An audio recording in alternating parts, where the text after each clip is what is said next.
Hello and welcome to another episode of The Grindbin. I'm Mike Wood. I'm Chris Hughes. I'm Bobby Trippett. And I'm Spencer. And today we're going to be talking about 1975's Coonskin. Stupid, we take money, not blowjobs. Hey, Bobby, I got the money. Yeah, I made the team. But you're a hooker. Get that goddamn thing out of your mouth. Spooky ain't got no real coach. Hello, pizza man. We're gonna play a little game, baby. I just love fun and games. Get a little girl a little hot and horny. This is Los Angeles. You could have looked decent once in a while. And maybe Daddy would have had to kill himself because he couldn't get it up anymore. What a shame. Come on, just step on the gas before we get creepy. So yes, we're here in the bin, August, after the disaster that was summer sequel month.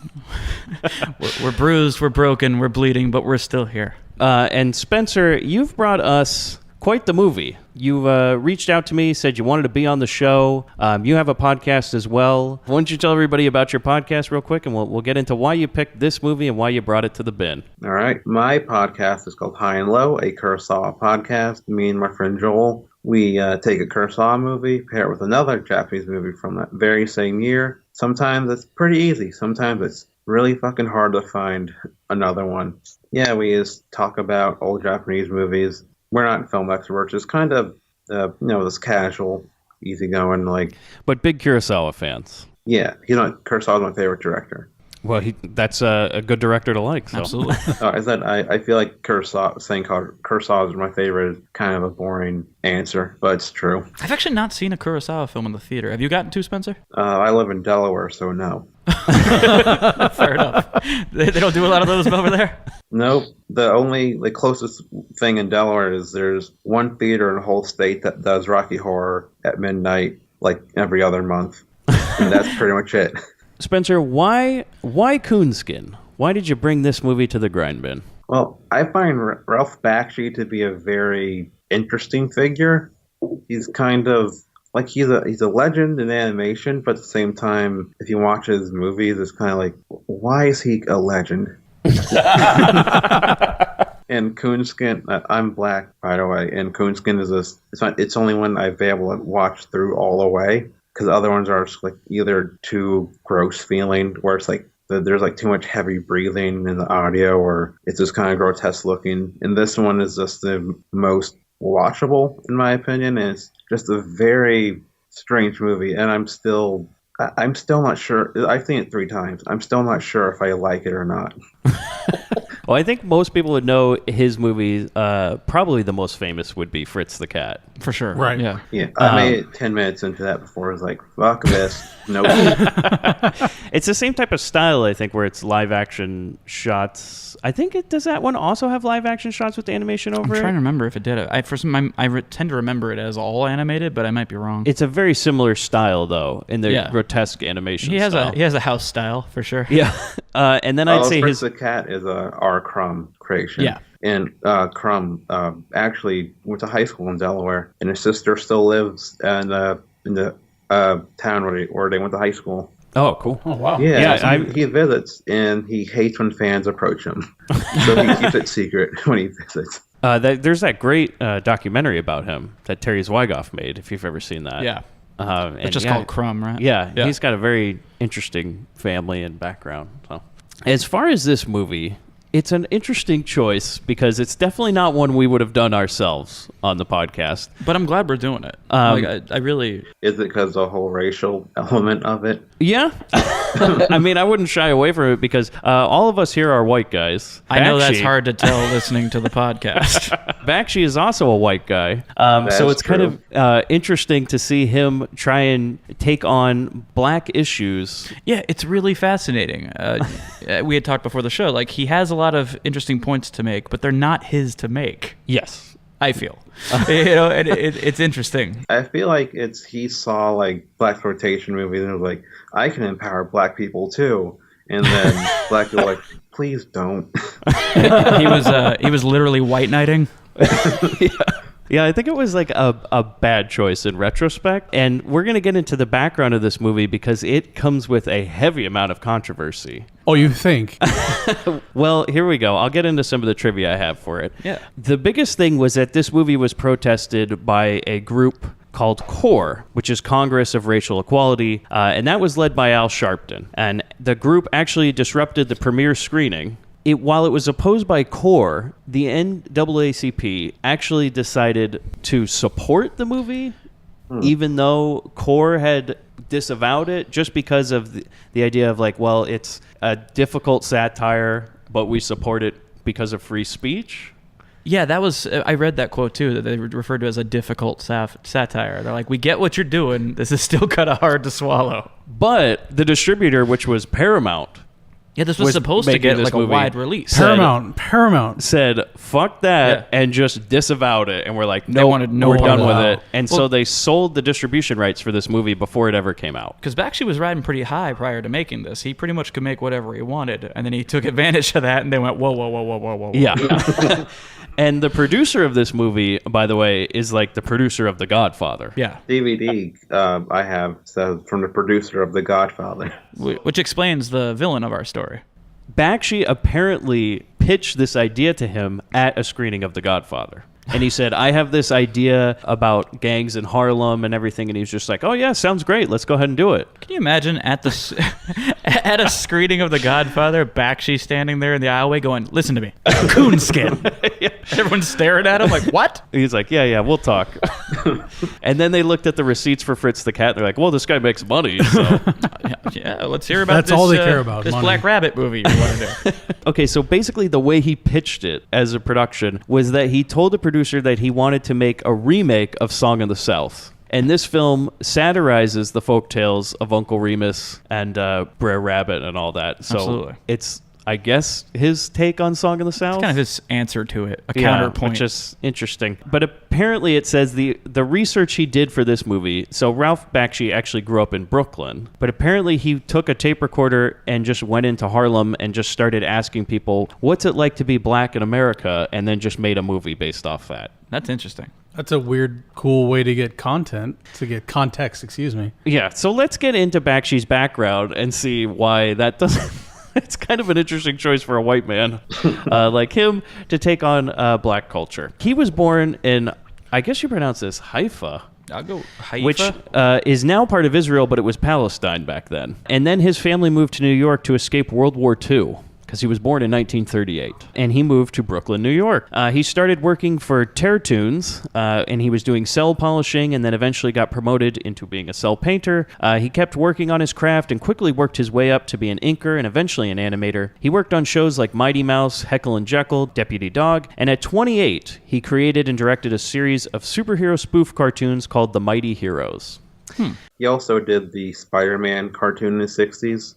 I was just going to say, in 1967, he started working for Paramount with the producer Steve Krantz, and that's when he started working for Spider-Man. And those hold up. Like, those are great now. Yeah, the 60s Spider-Man cartoons are pretty good. Not just as memes on the internet, but also to watch the cartoon.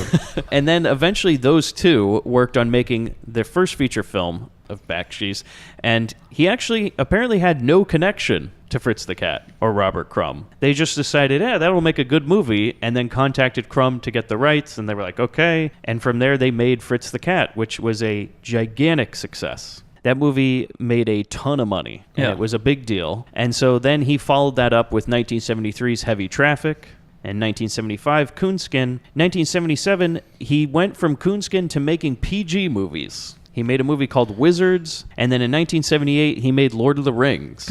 Much like Disney did with Song of the South. Then they moved on to PG movies. Yeah. They toned it down a bit. They're like, you know what?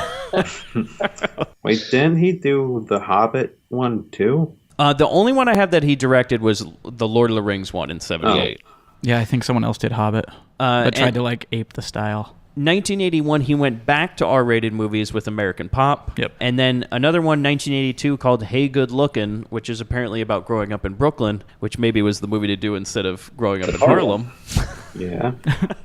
And then 1983, his last movie for a while was another PG movie called Fire and Ice. Oh, he did that? Then, 9 years later, he made his last feature to be released theatrically. Probably the one that a lot of people have seen. Most people have probably either know Bakshi from one of two movies, one being Fritz the Cat, or two, 1992's Cool World. Yeah, I was gonna say, you gotta mention Cool World. Cool World cost $30 million to make.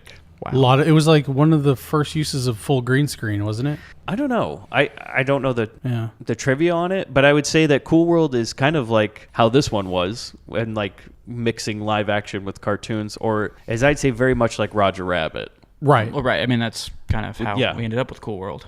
So you have Bakshi, who makes R-rated crazy movies like the one we're going to cover today, or PG Lord of the Rings, and then you have him do like an in-between PG-13 Cool World. It doesn't work. You try to please everybody and ultimately please no one. Yeah, and my idea is that it probably was supposed to be an R-rated movie, and they were like, feels like that. No, let's make it a PG-13 movie so we can get like kids to go see it, and it ended up being a just absolute disaster. Apparently, I forgot where I heard this. He wanted to make a horror movie, and it was going to be rated R. But the actress he got for it, I forgot who it is. It's Kim Basinger. Kim Basinger, yeah. She wanted to make it a more family-friendly movie, and so she would only sign on if he would not make it a horror movie and make it a more appropriate for everyone movie.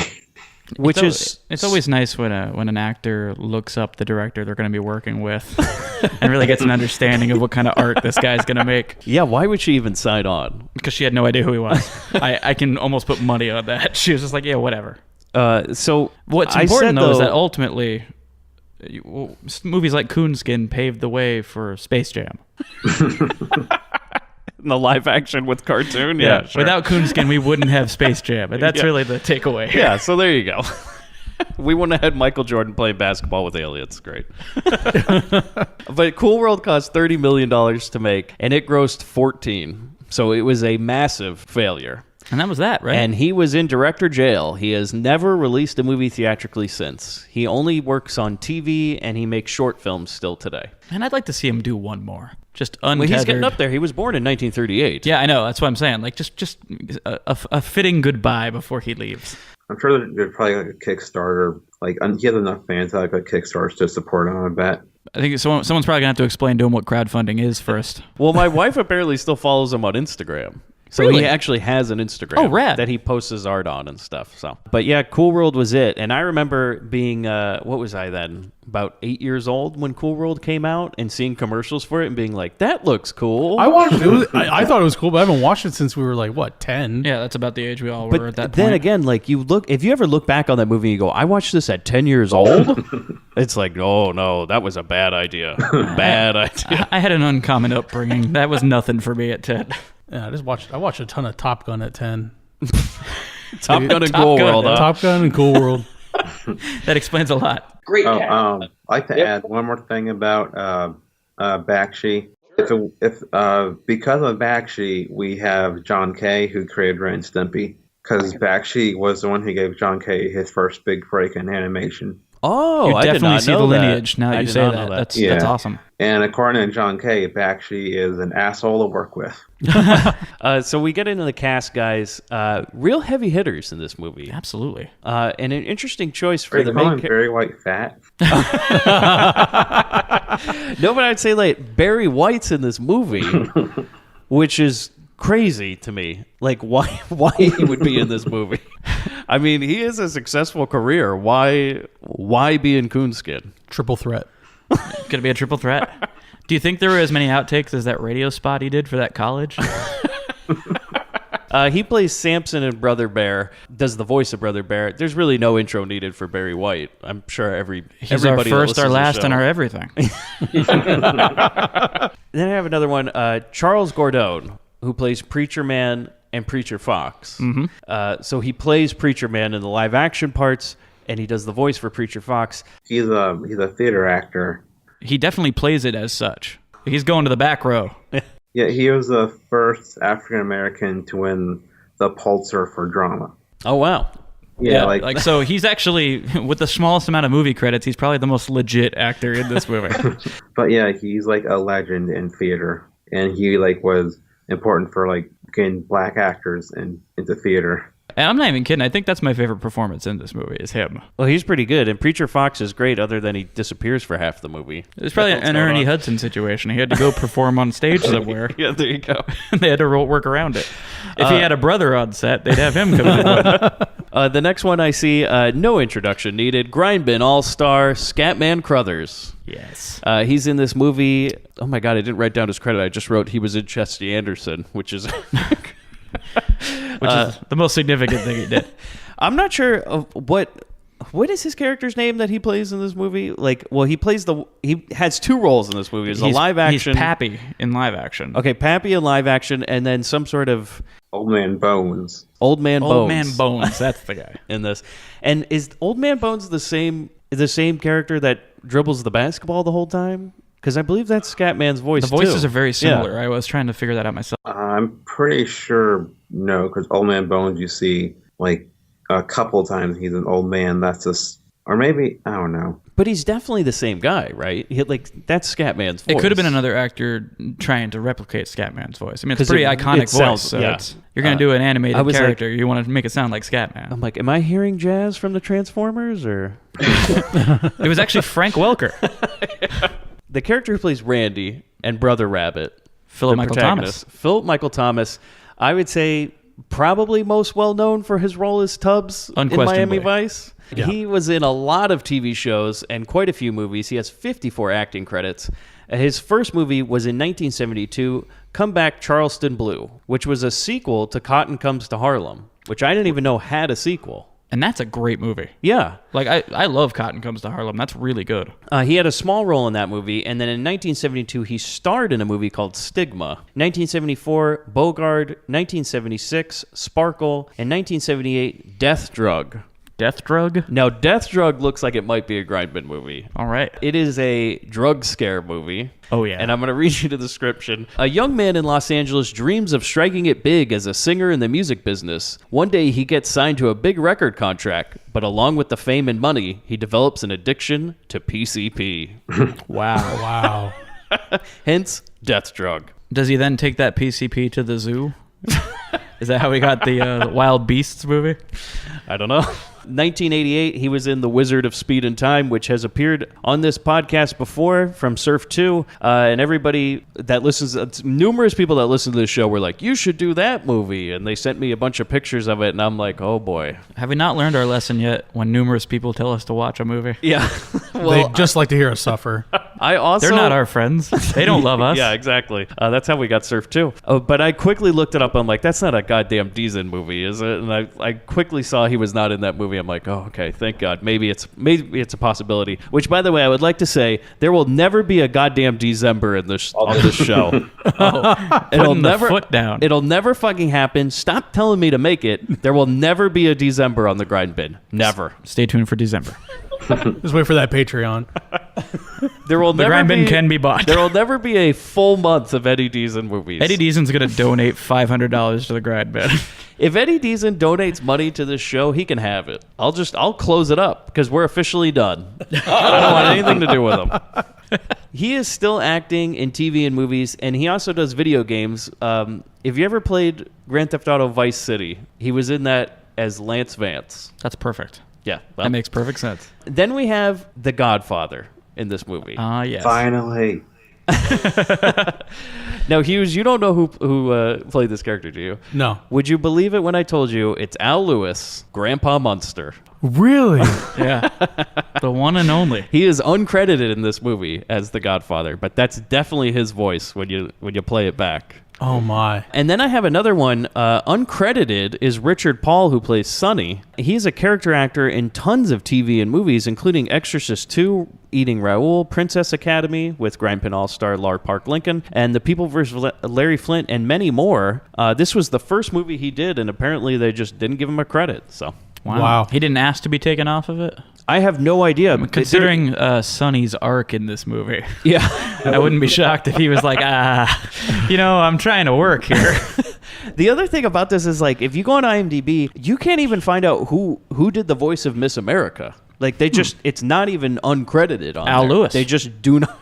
Do not have. Yeah, it's Al Lewis. So there's a lot of women in this movie, and not one of them is credited. So I feel like that was probably Bakshi's move. Yeah. I don't know. You know what? I should have checked the end credits of the movie, but I'm sure if they weren't there, if they were there, they'd be in IMDb. Right. Richard Paul was also on 2 episodes of Mary Hartman. You know about this show? No. It was a parody of soap operas. It was 1977, and it's very dry and very dry, very dark humor, and it's a show worth tracking down. Oh, it sounds like a mini bin. Sounds like a British show. Oh, you want to show Fernmore Tonight? Oh yes, I have heard of that show. It's a spinoff from Mary Hartman. Oh, okay. And if you've seen Happiness, the Philip Seymour Hoffman movie where he jerks off onto postcards, the actress who played Mary Hartman, Louise Lasser, plays the grandma in the last scene where the little boy comes in and says, "I came." I thought you were going to tell me that he was ejaculating onto the postcards from that show, or that was a part of the show. Publicity stills from Mary Hartman. No, that was part of the show. There was a character who jacked off on postcards and put them on a wall, but he did it very dryly. Yeah, very dry. Like in the first episode, like some neighbor kid went on a killing spree and shot her whole family, but Mary Hartman does not really care. Wait, that's in the first episode of the show? How's the laugh track on that It's episode? either she's a shooting or a stabbing. It's like a very violent crime, and she kind of doesn't care. She's more worried about her own husband. Oh, like a Lizzie Borden. This sounds incredible. Wow. Yeah, it's really funny, and it's kind of hard to track down. But it's worth. I hope we can find it. So the trivia with this movie, guys, the working title was Harlem Nights. It was not Coonskin. I was going to say, Coonskin's a terrible name for this. Yeah, well, we'll get into that name, actually. It started out as Harlem Nights, but then that was later used as the title of a film with Richard Pryor, who is apparently a fan of Ralph Bakshi's movie, which it says in the trivia. I can't confirm that, but that's what it says. It sounds legit. Yeah. Martin Scorsese, who is a friend of Ralph Bakshi, while filming Taxi Driver in 1976 near Times Square, captured footage, and it's that infamous scene, I bet, when he was filming outside a theater of a sick critic taking his date into the movie theater going like, oh yeah, this is for couples, he captured, apparently Scorsese got footage of people running out of a theater. Oh, man. It was showing Coonskin, and shit. Somebody had thrown smoke bombs off because protesters would go into the screenings of this movie and throw smoke bombs in it. Yeah, they'd stand in the aisleways and heckle people for being there, and then... and he got this on film, and he sent the footage to Bakshi, and he responded with, I don't know whether to laugh or cry. So, can you imagine if someone tried that now? The way people are in movie theaters, if someone stood in the aisleway and was like, you shouldn't be watching this, they'd be unconscious within a minute. Yeah, well, I think people might freak out because they might think it's a smoke bomb in a movie theater. Yeah, that's going to go over real well. Yeah. In 2005, Bakshi stated in interviews that along with the group Wu-Tang Clan and the producer of this movie, they were trying to make a sequel, which I don't have any other further information on. Oh my! But apparently, I have to assume ODB wanted to play Preacher. Yeah, well, it was 2005, so. Wait, was he dead by then? I think he was gone by then. Yeah. Oh well, I don't remember what year ODB died, but he would have made a. It definitely seems like the influence is there. So I feel like probably RZA was the one who wanted to make it. I can see that. Yeah, he died in 2004. Oh, just missed it. Despite the movie receiving mixed reviews at the time and being accused of racism, recent reviews have said it's maybe Bakshi's best film, and he considers it to be one of his best. But once the film was finished, it was screened at the Museum of Modern Art. I don't know which city. It just says Museum of Modern Art, and that's where the one. Probably in New York. That's where the core protest. I'm pretty sure it was New York. That's where the core protest began. They were claiming the movie showed black people in a bad light, and they deemed it racist. With all the controversy surrounding the movie, Paramount backed out and sold it to a company called Bryanston Distribution Company. 2 weeks later, this distribution company went bankrupt. The movie was marketed by them as a blaxploitation movie, with the characters attacking the system, and apparently critics were upset that they had changed. That's how they marketed it, because they said that wasn't accurate. However, after watching the movie, I'm wondering, like, well, I mean, it's not exactly inaccurate. Oh. Because he was certainly trying to make like a blaxploitation type movie. I don't know. Sort of a post-blaxploitation movie. And this movie has a lot of stuff to understand. Like has a lot of different messages that's trying to hit on a lot of different beats. I'm going to go ahead and agree with the NAACP here and say that it's a difficult satire. It's a difficult movie. I think they got it better than Roger Ebert did. Yeah, it warrants being analyzed. So 1982, I have the Village Voice, a lady named Carol Cooper, who wrote an article about this movie. Now, I don't know if Carol Cooper is also white or if she's black, but her comments are, Coonskin was driven out of theaters by a misguided minority, most of whom had never seen the film. Coors pickets at Paramount's Gulf and Western headquarters, and later, a few smoke bombs lobbed into packed Broadway theaters were enough. Theater owners were intimidated, and the auxiliary distributor, Bryanston, couldn't book the film. Bye-bye, Coonskin. That's basically what happened to it. Yeah. In an attempt to rebrand the movie, because of all the controversy, it was re-released under the name Bustin' Out. But that was still not successful. Really? Eventually, like a Harlem Mafia or something like that. Eventually, it was released on VHS in 1987 with the disclaimer, warning, this film offends everybody. Which, After the Tipper Gore stuff. And then another company bought this movie, Xenon Entertainment Group, and re-released it under the name Street Fight. Street Fight? Which is probably even worse than Busted Out. Yes. Well, they spliced in some Sonny Chiba footage. And in 2010, Shout Factory was going to release this on DVD. Which would have been great. But right before they were about to release it on DVD, and they apparently had a double-sided cover. So one side said Coonskin and the other was Bustin' Out, and you could flip and whatever since side it's you Shout wanted. Factory, I assumed they had probably commissioned some artwork. Some new... I believe so. But it was canceled due to legal issues because Xenon still owned the movie, and they re-released it in 2012 on DVD with the original title. However, the original film, as I see it, it doesn't exist. I'm sure everybody's copy we watched was all, what was it, about 82 minutes long? Yeah, something like that. Yeah, I'd say roughly, yeah. Well, the original cut of this movie is 100 minutes long. I'd like to see that. And I don't think anybody has that cut floating around. The Xenon edition isn't 100 minutes, right? No, it is 82 minutes. Okay. The DVD was advertised as 90 minutes. But when I got it, it was not 90 minutes. So, and then the only other thing I wanted to add before we get into it is apparently they also said that from pressure from Core, they actually re-recorded some of Barry White's dialogue for this movie because they said it was too racist. Yeah. The rest of the movie was fine, though. That's what they said. So. But Barry White said, those are some of those outtakes, right? He just got angry and started saying things. So they listened to Barry White's performance and they said, this asshole fucked these words up, man. So guys, we get into the movie. We opened strong. The movie starts with a cartoon character smoking, and he just says, fuck you to the audience. And thanks for coming, everybody. And then another cartoon character jumps out from behind him and he says, I heard that 350 of you white folks committed suicide by jumping off the Golden Gate Bridge, and out of the 350, there was only 2 black people, and one of them was pushed. And then they laugh at you and walk off. Now I have an issue with this. That made me I don't want to. I don't want to confront his math ability in this scene, but it's 350 white people. How can 2 of those white people be black people? I don't know. We get into the credits of this movie, which is Scatman Crothers singing a song. Playing a ukulele and playing a which starts out as like song that Hughes is going to reenact right now. Go ahead, Hughes. No, I'm okay. As I was listening to this, I'm watching this movie, I'm like, oh, this is a kind of a catchy song we got going here. Might play this over the opening episode. And then I'm like, oh, no, I'm not. It took me back because I remember when Scatman sang that on Hong Kong Phooey.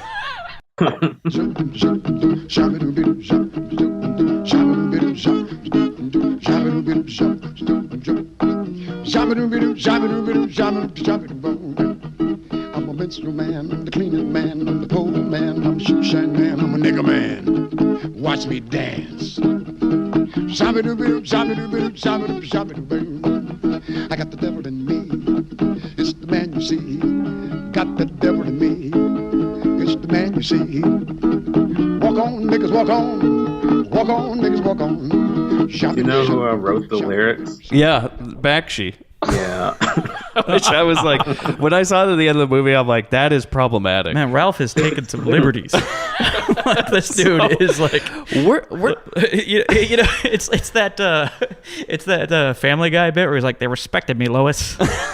It's like, no, Ralph, you don't get to just do all this. It's a minstrel styles. I know some history of like blackface in America and minstrel shows, and like that's a minstrel style song. And the point of it is just to be like a reference to minstrel shows of like the late 1800s, early 1900s, where it became like flat racist, where before it was okay. I'm not trying to get too much into history, but like blackface in America started in the 1840s by Irish immigrants who would like do like slave like sketches and stuff because they respected black people and wanted to be black, and then that morphed into like making fun of them, getting real racist. And and then like that song is this a reference to like the old minstrel shows. Well, it's interesting history. I didn't know any of that. So Yeah, I remember the Irish were when they came over, they were very, very, they were under, like in the caste system of America, they were under the black slaves. Like they were worth less than that. And the idea that it was all created to be like, we want to be like you. And then it was like, oh man. And that's how we ended up with House of Pain.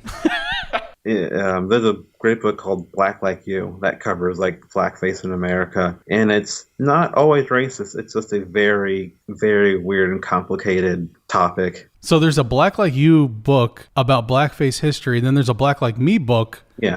From 1966, that is just a guy going in blackface and living in the South. The Black Like You is a reference to the book from the 60s. So Scatman finishes the song. Scatman finishes the song. He sings the whole song. That's It's a credits. long song You guys going over like the credits. the song? Because I actually kind of like it. I like that song. I did like the song. So we go to this church in a small town, okay, and we see these two kids. They run into this church where there's just a preacher yelling to the sky, and nobody else is in the church. And that's an awesome performance he's doing there. Yeah, like you said, back row. He's really like projecting this thing, chewing up that scenery. He wants the Lord to hear him. And basically he says, I see you, Lord, and you better well see me, is basically what I have as the gist of it. It goes on for a while. He says, you fucking better well see me. I see you, Lord. I see you, Lord. I see you, Lord. And you better fucking well see me. So then we go to this house, and the kids walk with the preacher to this house, okay? And the preacher's outside, and then Barry White comes out to join him. And we get like voiceover of his wife saying, are you sure you have to do this? And we just see that Barry White's carrying a gun, and they get in a car and they drive off, and they're apparently going to go do a job. Yeah, he says of the car that they just fixed, she'll get you in okay and she'll get you out okay. It's the crackers shooting us we got to worry about. So then we go to a prison, okay? And Scatman Crothers and Michael Phillip Thomas, or Tubbs from Miami Vice, Philip Michael Thomas, they're going to break out of prison. Okay, so apparently, like, Scatman Crothers is getting them outside the wall. They're sitting outside the prison right now. Yeah. Which I thought was funny because, so they're sitting outside the prison and they're waiting for Barry White and the preacher to pull up with the car. And of all the places to sit on the prison wall, they sit in the most lit part. Yeah. Like literally the part with the spotlight shining right on them. But you know what? Then again, if you go back to that scene, you'll see that Philip Michael Thomas has an earring in. So clearly this prison's kind of lax. Like, how the hell did they leave an earring in his ear? Well, yeah, it is kind of lax because, like, Scatman keeps talking, and he's like, oh, I'm so old. I've been in this prison so long. And then he starts kind of going on about how he's been on this part of the wall before. And I'm like, how many people has he let out here? Just like, oh, no, I'll help you break out. No interest in doing it myself or anything. But, yeah, come on with me. I'll show you how to get out there. A lot of men have made a run for it while he casually crawled back under the wall. Either that or I thought maybe Scatman's on the side of the prison, and they're like, yeah, can you just bring a guy out there and tell him a long story so he comes stay and we could just shoot him? Jesus. Because basically Scatman brings him out here and he's like, well, the car you're looking for is not here yet, so why don't you listen to this story I have about 3 guys who sound a lot similar to you and your friends. Which is, we kind of just go now. Oh, well, no, we don't get into cartoon world yet. No. Not quite yet. We still have like the chase to the prison. The one thing we do before Scatman starts telling a story is that Barry White and the preacher get pulled over by a cop. They immediately run into a police barricade. And then the preacher starts screaming at Barry White, and then he shoots the cop. Like, now, the important to this, though, the insult he throws at the cop is he calls him a cracker barrel cracker. How much do you think they paid for the product placement? of Cracker Barrel. Probably not as much as you'd think. So they immediately like kill a cop, and Assumedly. Assumedly, We don't see the aftermath of and it. there Oh, was you're right. another Well, cop they do there, shoot wasn't him. there? So we they- just there's a gun discharges and we go back to the prison. but will we ever cut back to the car again, like after the aftermath of this shooting? Don't believe so. we cut back to No. the cars that are coming. So we to have the no prison. idea what's going on. No, We don't know if they're alive or dead. We just know something went wrong. And so then we And go. now here's some cartoons. Yeah, this is back when we go to the prison and Scatman's like, all right, look, they're going to be a while, okay? I've seen this one before. So he goes, sit down, enjoy this story. And he goes, I used to know 3 guys just like you and your friends. And we cut to like a Warner Brothers cartoon looking intro. Oh, it's the Merry Melodies, Yeah. backdrop. And he says, well, there's That was Brother Rabbit.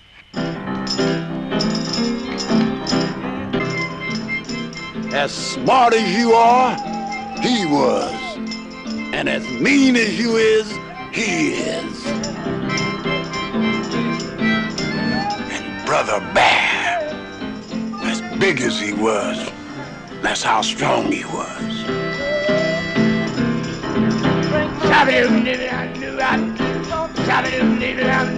Preacher Fox, as wild as he was, that's how wild he was. So then we go to the graveyard. This is a great scene. So now we're in the cartoon world, right?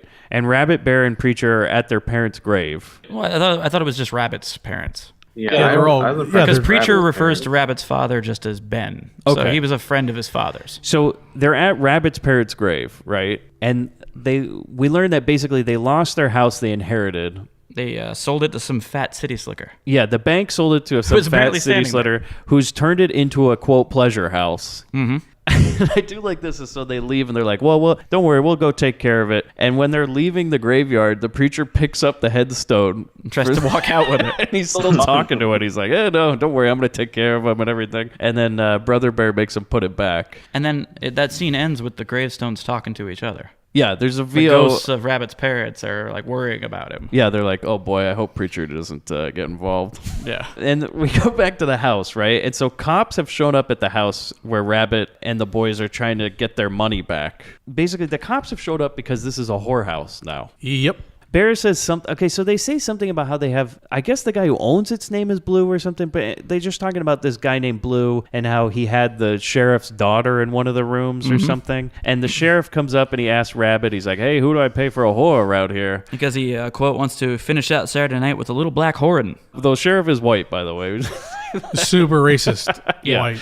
Yeah, he's super racist because he comes up to the scene and he starts going on and on about. He's kind of the second most racist cop in this movie. And so then he asks Rabbit, he's like, hey, who do I pay for a whore around here? Do you take jade in trade?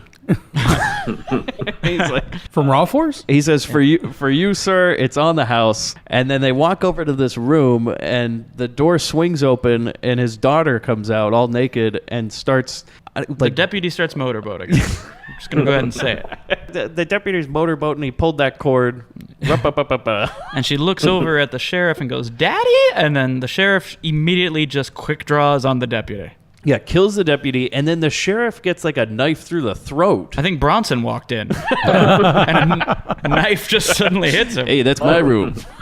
And so then I guess it's them who killed the sheriff. Yeah, Rabbit, I think, is the one who threw the knife. And they just drive off in the car, and so they're in the car, and they're like, hey, you know what, guys? Let's just go to Harlem, right? Home to every black man. Is As the they say, line. like, it'll be great. And so then On the way, they also talk about, at one point, Preacher says, drinking, fighting's not done on Sunday. That's the Lord's Day. Now, killing crackers, that's cool any day.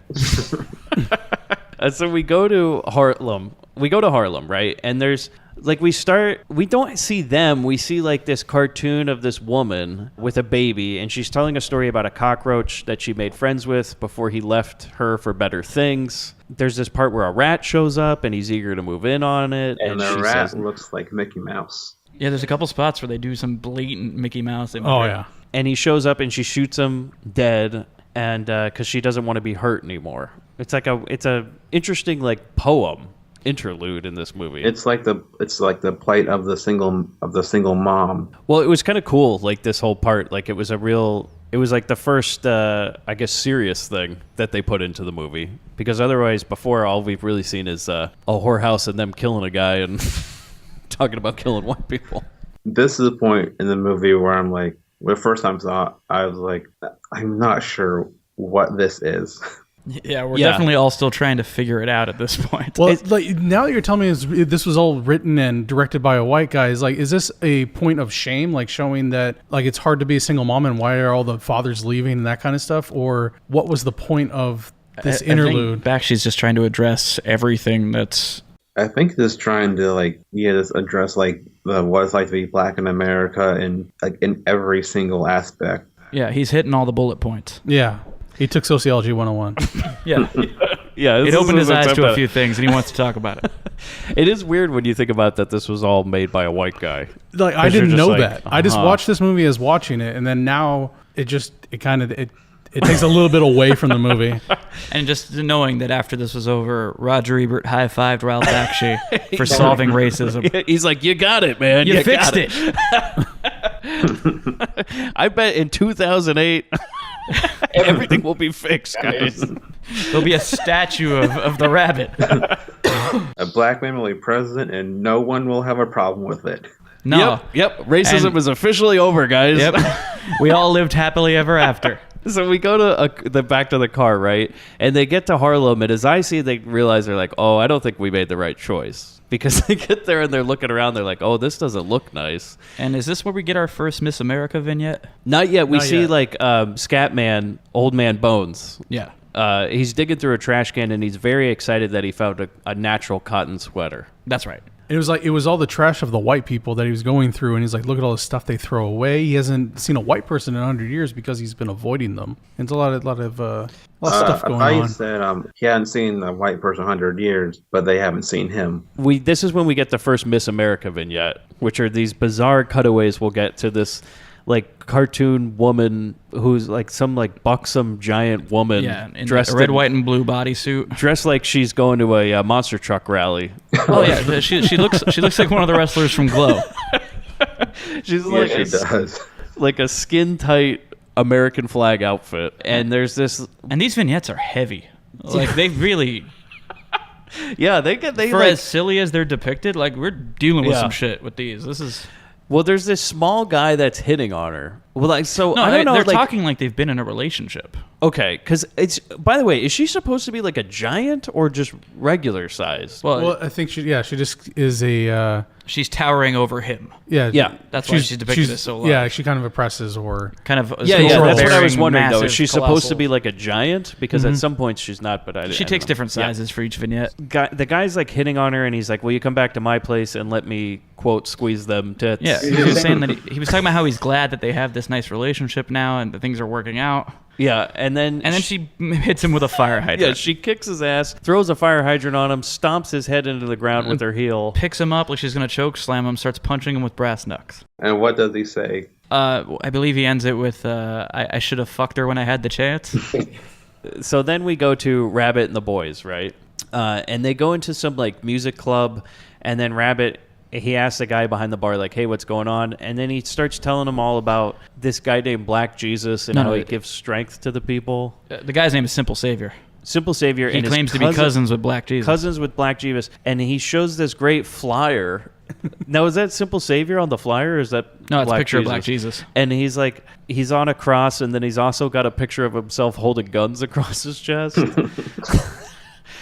So apparently they advertise this around town, come on down for the Simple Savior show. And it's quite a show, by the way, which we're going to see in a few minutes. But Rabbit and the guys, they're all interested. They're like, hold on, wait a second. You're telling us we can kill any white people we want? And they're like, yep, just got to listen to Simple Savior and it's all good, man. You just got to believe. It's like Psychomania. Yeah, just like Psychomania. Just got to believe. If you believe enough, you can kill any white man you want. Then we cut to this fat guy. So Simple Savior is sitting in a throne made of skulls and spears that says revolution on top of it. And he's talking to some little guy wearing a white bag over his head. And then this song starts, and he gets on stage completely naked with a leaf cover in the crotch. And before he goes out, though, he seems a little timid. He's wanting to be reassured yeah, he's of a what he little wants nervous. to do. He doesn't. The know way what's this going plays on. out is maybe you can splice this in later. It's the only time I've ever felt like a cartoon was doing improv. It feels ad libbed, but I'm watching a cartoon. The way that they deliver their lines. Yeah, I'm pretty sure that it was recorded. I think Before the the audio is animation. definitely recorded before the animation, Which yeah. is a great idea. Like it feels more fluid that way. Well, It's I would Well, be it's typically done that way. Is it typically done yeah, that way? but because it'd be impossible to match the mouths otherwise. But I think that you're right in that like a lot of it was probably improv and stuff. And also like I don't know what it is. Like some of the recording quality in Bakshi's movies are horrible. Like he just literally he's using the tape recorder and then playing it on the audio. the same for one them. he took around Harlem. Yes. Yeah. Yeah, like sometimes Barry White is just like a growl. You can't understand a single syllable he says. Yeah, it's like he was doing it over the phone. He's like, "Yeah, I'm not coming in again." And also, he knew he was playing a bear, so maybe he was adding a little. It was a little choice. During the show, though, this is great. There's like a giant light up cross on stage. It's like a 20-foot tall cross, and Simple Savior's getting raised up in the air on it, and then he sits down on like the perch of the cross there. And then these giant pictures, like there's 3 pictures that show up. One of John Wayne, one of Elvis, and one of Richard Nixon. And then he just takes out guns and starts firing through the pictures until they break apart into confetti that flies over a live action audience grabbing confetti out of the air. It's pretty awesome. And you're sequence. just like, what the hell am I watching? So then we basically go, so the guy from the bar that introduced Rabbit and the guys to the place comes up and he comes on stage and he says, all right, thanks for everybody for coming to the church. We're going to pass around that collection plate. And remember, you can just, it's donations to kill Whitey. donations to kill white people. And he's like, when the donation comes around to Rabbit and the guys, they're like, so wait a second, we give you money and you're really going to kill white people? And he says, yeah, sure. We're getting everything we need. Guns, tanks, atom bombs, just whatever it takes. And then, as I say, Rabbit starts yelling and like causing the people in the bar to start asking where their money's going. And then they all kind of like leave all pissed off. I think he was like taking advantage of the neighborhood by taking the money, but he wasn't actually going to do any of that stuff. So he preaches it, but he doesn't do it. He doesn't actually help the neighborhood. Well, obviously they're not going to go get an atom bomb and kill white people. So, But that's really what Bakshi, more than anything, is against: is con men, liars, two-faced people that take advantage. Yes. But then we get another Miss America vignette, right? This one's really interesting. The same guy from earlier comes back, and now he's armed. Yeah, and he starts shooting her. And then she goes, all right. The bullets are just ricocheting. Well, he says, off all right, Miss America, how do you like this shit? And then takes out his Tommy gun and just starts shooting her. And then she's like, oh, no, you win. And she invites him over, and she's sitting down on a bench. And she says, you won. And she wants to give him his prize for winning. And she opens her legs. And she shoots him right in the face. From the puss, I guess. The Grindbin has now covered people being shot in the puss and people being shot by the puss. Yeah. It's like like the girl in the beginning of Texas Chainsaw remake. Yep. When she goes, you're all gonna die, and then pulls a gun out of herself. Yeah, the old gun in the puss, Forgot about that scene. Oh yeah, it's the best scene in It's that like movie. the only memorable scene of that movie. Like they do that camera shot that goes like through her head and through the back of the van. It's like unnecessarily artistic. I thought you were going to say they do that camera shot that goes through the puss. Well, you got to get the unrated edition. It's like the beginning of Look Who's Talking or whatever it was. I was thinking it's more like the Fast and the Furious where they're going through the exhaust. The beginning of Look Who's Talking, it's like they cut to fetus Bruce Willis looking for his gun. And then it ends with after the guy gets shot in the head from the puss, he says, oh no, she got the clap. Yeah. That was pretty good. Simple Savior. I think Dolomite would describe him as he can lay heavy, but he can't lay deep. I think definitely. And then there's a 10-minute applause break. Yeah, Simple Savior was in that crowd when he's Absolutely. doing a little type 5 on the small dick. That's actually where they got the live action footage with the confetti. It's from that show. So we go to this like nightclub, and Rabbit and the guys. I think they're at the same club as before, and I'm not really sure. They may be at a different bar, but Preacher keeps going on and on about something, and then Bear looks at him and goes, Preacher, why don't you shut up? And he's like, because I have an electric mouth, which was a great quote in this movie. And then Rabbit says, I'm tired of trying to segregate, integrate, and masturbate anymore. Or we're all going to end up like Malcolm or King. Mm-hmm. And then a lady comes up and she's like, yeah, that sounds good. Can you buy me a drink? And he's like, yeah, I guess so. And then like her pimp shows up. Yeah, I think it has to be a pimp because he was sending her downtown to make money. Yeah, and then he slaps her, and then Rabbit starts a fight with him, and then him and Bear like kill these guys. Like the movie all of a sudden gets super violent again. Well, you can't do that to women, apparently. And then Preacher, like in the middle of all this, well, yeah, they're not gonna. No, I mean like that's like this is how you're setting a tone for the gang of like what their values are. Yeah, okay. But then in the middle of that fight, Preacher just walks off with the girl and he's like, oh, it's my job to go bring you home. Safely. Yeah. Yeah, cut to, we'll never see Preacher for like an hour. Like she lived very far away. Yeah, he just exits this movie. And then Rabbit, okay, so basically the guys win, and Rabbit's dragged back into the room with Simple Savior. And he's, like you said, laying heavy but not deep. And he's like, hey, man, can you forgive me, but don't throw me out that window. Whatever you do, don't throw me out that window. Please don't throw me out that window. That window right there. Please don't throw me out of it. So what do you think they do? Do they throw him out the window? They throw him out the window. Oh, they threw him out the window. And he like lands in a trash can like a cartoon character, because he is one. Fitting. And then basically they chase him, and well, they chase after him, and then Rabbit and Bear are standing at the door, and Simple Savior comes out and they kill him. Yep. At one point too, we have a decapitation with a ceiling fan. Yeah, there the is that character part. stomps a floorboard, which catapults a guy up into a ceiling fan and cuts his head off. This is like an amazingly violent movie. It's like Tom and Jerry, but the decapitations actually happen, you know? And this is a solid decade before the Jason movies, and I am pissed they didn't steal that. Yeah, the old fan decapitation. I want to see the Jason old- stomp on a floorboard and send somebody into a ceiling fan. The old gun in the puss, the old... It's all there, man. I don't think Jason has a puss. That would have been a great That was way the first for one. Lord Park Lincoln to kill him in number 7. There you go. God. Unless, like, Jason is like a sleepaway camp situation. Oh, man. Yeah, I don't think there's any part where anybody pulled down Jason's pants, so I guess we'll never know.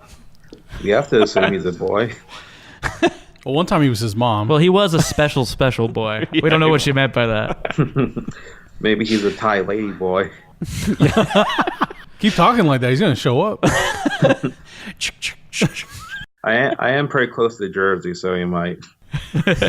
So we go to the streets, and there's like, okay, so then you get this character that bounces a basketball. It's like a Harlem Globetrotter. I write down Harlem Globetrotter. And he's bouncing this basketball, doing all sorts of tricks, and he's like, hey, did you hear the news about Rabbit killing the Savior? We're going to be at the funeral tomorrow, and the Rabbit's going to be there. Cut to the funeral, which is described as a, quote, groovy graveyard by the preacher. Can I get these two guys for my funeral? Okay, so as I write it, there's a crazy preacher guy who's it looks like very drunk. He keeps almost swearing. Oh, At one point, they're panning over, and he Okay. refers to the guy as a motherfucker. He does. But stops himself at the very end. Oh, yes, he served good beer. And bless this But the guy next to him is literally a one-man band. Did you read the drum? Yes, I'm going to describe it. It's a character with a trumpet in one hand. He's wearing a bass drum and hitting it with the other hand, and then he's got cymbals on his knees. And the bass drum says funerals, weddings, and bar mitzvahs. And then, yeah, the preacher.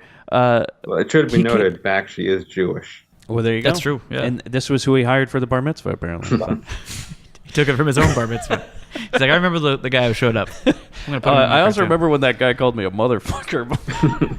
Because, so the preacher at one point, he's stumbling over his words, and he does call Simple Savior a motherfucker before he stops himself at one point. And we pan over to see, so like Rabbit's sitting with like a bunch of, I guess, local gang guys. Yeah, the heads of the Harlem families. And he's like, hey, I'm going to take over, basically.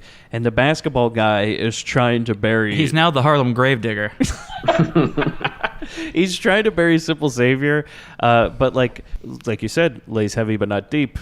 So, 'Cause he keeps, Boy, that worked out. he keeps popping out of the grave. Like various organs will pop out of the ground. This is like a silent movie. It's, Yeah. You know, the way it's like, I push this down and this part pops it's out like the a Charlie side. Chaplin. Yeah. What we're getting right now. so is there a reason that the savior went white when he gets buried? I mean, aside from the fact that he's dead now. Yeah. Besides he has no color at all anymore, but he was also not a friend to the black community, so I don't know. lost his- You might have something there, Hughes. I didn't really think of it that point. It's an interesting but thought. You might be Yeah. right. Bakshi is not subtle, so that probably might be it. Yeah, I think if so. you assume that meant something, it did. And this scene ends with the Savior's gut popping out of the grave, and then them like, well, we'll just throw the gravestone on top of it. But then even the gravestone can't stop that gut.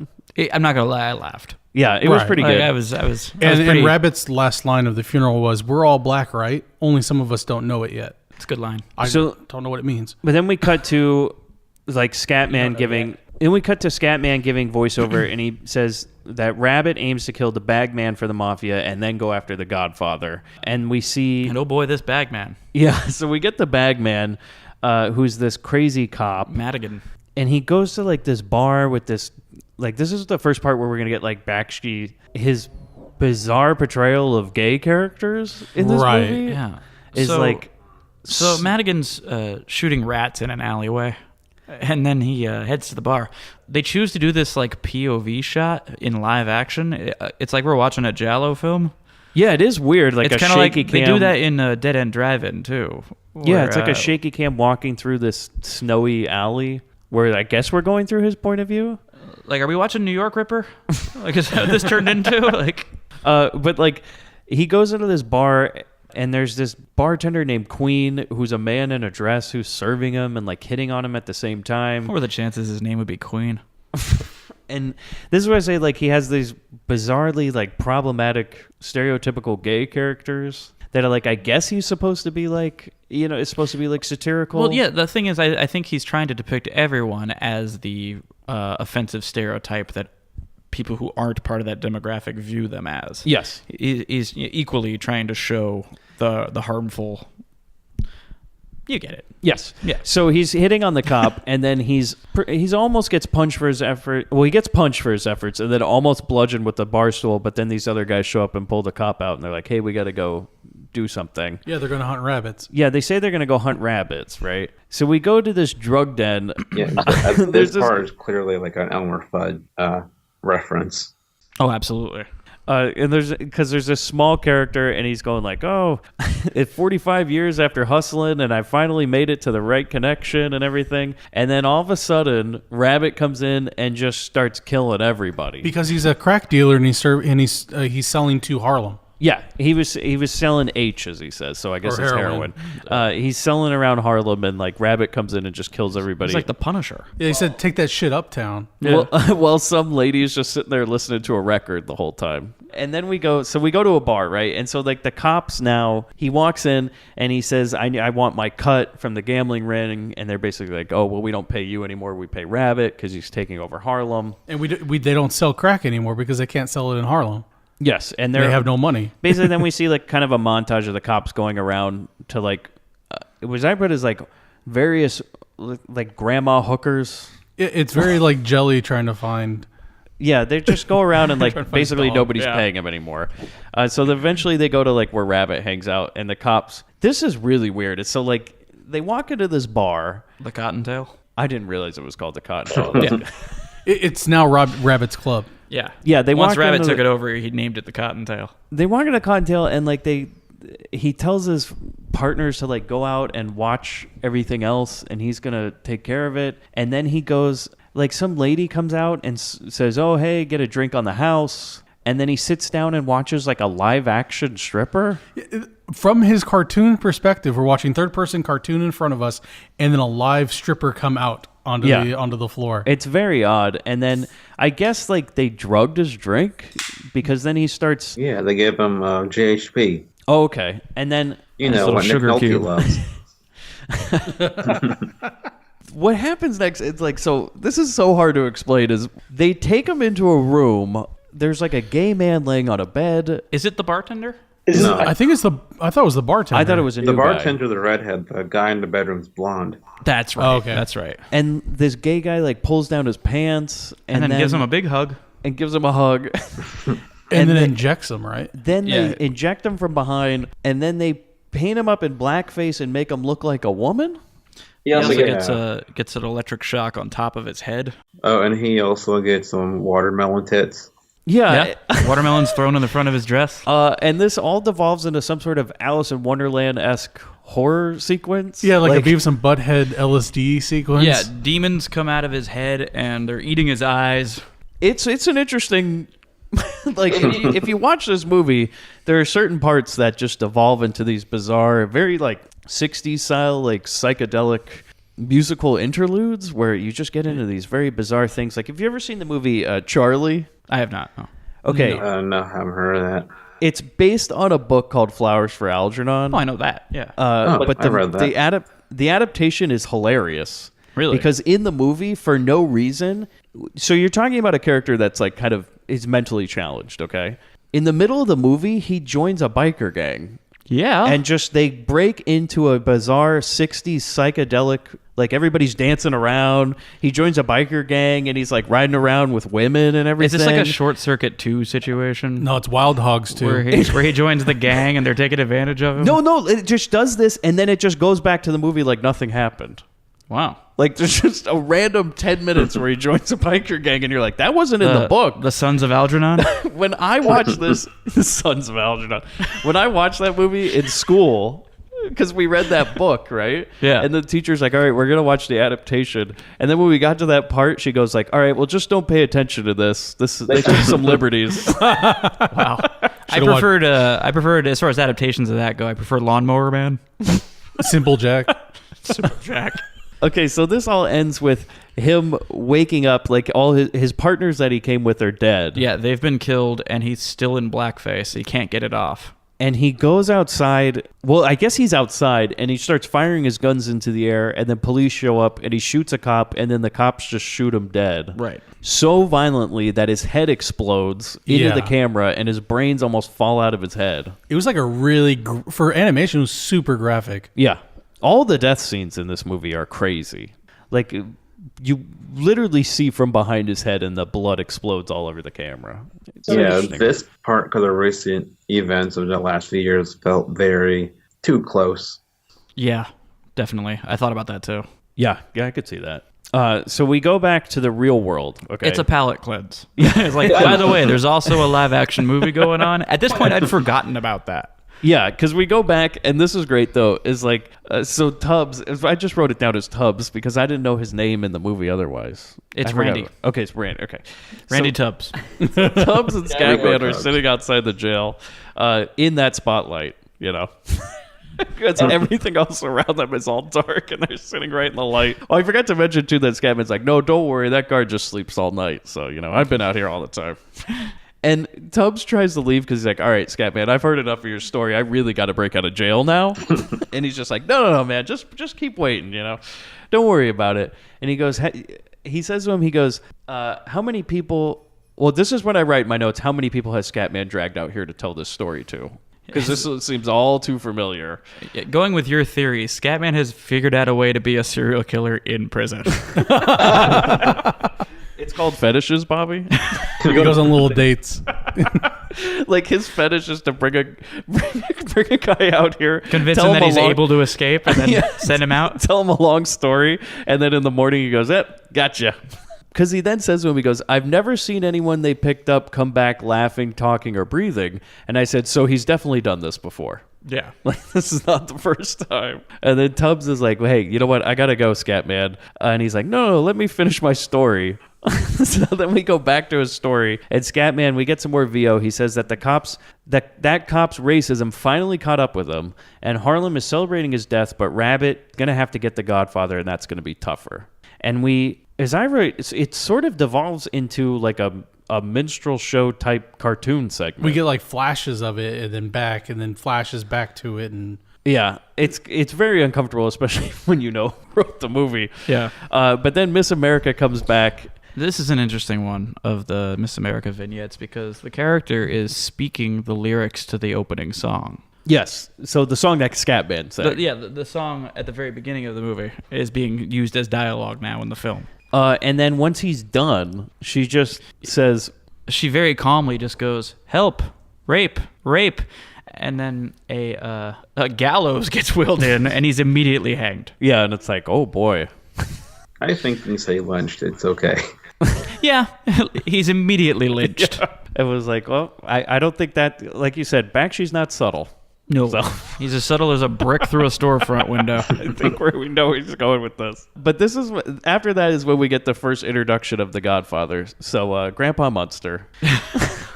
I can't believe that's Al Lewis. Like I don't like you get this script in advance and you go, yeah, this is gonna be a good movie. Al Munster. Well, he went uncredited. Yeah. He was like, how much does it pay under the table? So Don Grandpa. Don Grandpa. It would have been even funnier if Eddie Munster was his son. Like if Eddie Munster was Mario in this. Was that the name of the little the opera clown? Little bizarre clown. Man, the Italian clown. Now that we've gotten to the Italian stereotypes, Yeah. Duke Mitchell must have shit himself. I think Duke Mitchell saw this movie and he's like, you know what? I'm going to make a movie to make up for this. It's going to be called Massacre Mafia style. Yep. We're going to get our revenge. Honestly, I think he just silently began loading a gun. I want to point out that Mike's Italian accent is 1,000 times better than Al Lewis. Yeah, I don't even think Al Lewis was even trying to bite. He said stupido the whole time. He just I'm willing to sounded bet like, that Mike is more Italian than Al Lewis. he just sounded like Grandpa Munster to me. Like, that's all I saw it as. You pick one thing and you do it well. I did like this little bizarre, the birth of Mario, the video game character, as this. Like, I'm going to describe this scene to you. Al Munster is this like crazy fat Godfather character who looks like if you mixed Jabba the Hutt and Marlon Brando together. Yeah. It's like Marlon Brando from The Godfather turning into an artichoke. But his skin is real blotchy and it's like just grotesque looking. Yeah. He's a blob of a person, and he has like topless, like small women like doing favors for him, like they're shaving him at this point. At one point they're stomping grapes. Yeah, it's very like Italian stereotype stuff, which is fine. Isn't Italian? Are clowns like a Italian stereotype? Well, I think that's like a Pagliacci thing. Yeah, the Italian operas. He's the opera clown from Italian operas. So that's where we see this bizarre like clown son called Mario who flies around and goes, "It's a me." That's how he talks, though. He's basically like, "Hey, I got a monster." Hops in his go-kart, starts throwing bananas at people. And he's basically, they're like, hey, well, we need to go get Rabbit. And Mario's like, I'm going to go find him. And then Mario goes up to the street. And this part, so he goes up to like the street surface from the sub. So basically, the Godfather lives at the end of the subway. Yeah, he's because next door neighbor to the Ninja Turtles. Everyone goes to the subway, so that means it'll be more convenient for people to meet the Godfather. Yeah. And like he's at the end of the line, I guess. So at one end you have Coney Island, at the other you have the Godfather. So we watch so Mario goes up to the street and there's two gay characters having sex in a garbage can. Yeah, it's a cartoon garbage can is rocking back and forth, and the dialogue is implying that there is hanky and or panky going on inside that trash can. The trash can finally bursts open, like the Garbage Pail Kids movie, and out pop apparently the New York Dolls. Wow. Apparently, you said they're sons of the Godfather. It's the Godfather's other sons. That's established through all his other through the sons dialogue. are gay, like drag queens. Except for the opera clown. Well, Mario's on his way. He's just not old enough to know. Yeah, he's obviously on his way. Yeah, he there's doesn't Sonny understand that yet. and, like the monkey boy, and the rest are gay.